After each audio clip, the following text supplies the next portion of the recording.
வணக்கம். இப்போ 2ஆம் அதிபதி 6ல் இருந்தால் எந்த மாதிரி விஷயங்களை செய்வாரு அப்படிங்கிறத பார்க்கலாம். சரிங்களா? இப்போ 2ஆம் அதிபதி 6ல இருக்கும்போது ஜாதகருக்கு ஏதாவது ஒரு நோய் வந்துட்டு இருந்துகிட்டே இருக்கும். சரிங்களா? ஜாதகர் வந்து ஏதாவது ஒரு நோய் தொற்றுல இருந்துகிட்டே இருப்பாரு.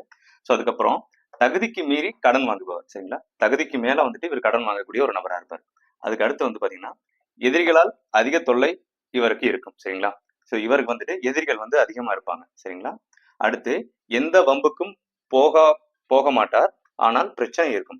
இவர் வந்துட்டு எந்த வம்புக்கும் போக மாட்டாரு. ஆனா பிரச்சனை இவர் தேடி வரும். சரிங்களா? அந்த மாதிரி இருப்பாரு.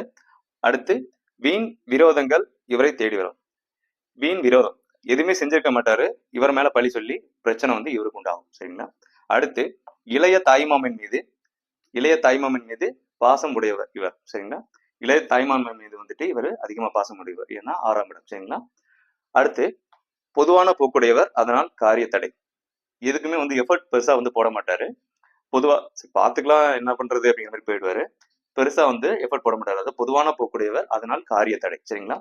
அடுத்து வந்து பாத்தீங்கன்னா தீயவருடைய நட்பு. சரிங்களா? தீயவருடைய நட்பு வந்து பாத்தீங்கன்னா ஜாதகருக்கு கண்டிப்பா ஏற்படும். சரிங்களா? இதுல வந்து கவனம் வேணும். தீயவருடைய நட்பு வந்து கெட்டவங்களுடைய நட்பு இவருக்கு கண்டிப்பா ஏற்படும். ஜாதகருக்கு கவனம் வேணும். இல்லைன்னா அதனால அதிக சிரமத்துல மாட்டிக்கொள்ளக்கூடிய ஒரு நபரா இருப்பாரு. ஸோ 2ஆம் அதிபதி 6ல இருக்கிறவங்க கொஞ்சம் வந்து கவனமா இருக்கணும். உங்க ஜாதகத்துல எப்படி இருக்கு அப்படிங்கிறத செக் பண்ணி பாருங்க. தேங்க்யூ.